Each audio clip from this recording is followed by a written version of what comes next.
নমস্কার, আমি রাজশ্রী বড়ুয়া। নতুন একটি ভিডিওতে আপনাদের সবাইকে স্বাগতম। আচ্ছা, হাতের এই পুচকে শাকটাকে আপনারা কে নামে চিনেন বলুন তো? কেউ বলেন গিমে শাক, কেউ বলেন গিমা শাক।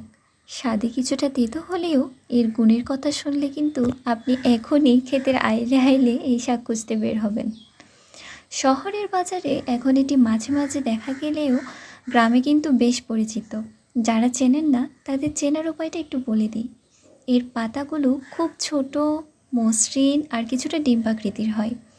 আর একটু খেয়াল করলেই দেখবেন পাতার গোড়া থেকে একদম ছোট ছোট সাদা বা হালকা সবুজাভ ফুলের গুচ্ছ বের হয়। কাণ্ডটা খুব নরম আর মাটি ঘেঁষে বাড়ে।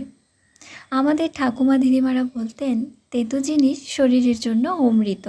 আর এই গিমে শাকের উপকারিতা কিন্তু জাদুকরি। প্রথমত, এটি আমাদের লিভারকে সুস্থ রাখতে এবং হজম শক্তি বাড়াতে দারুণ সাহায্য করে।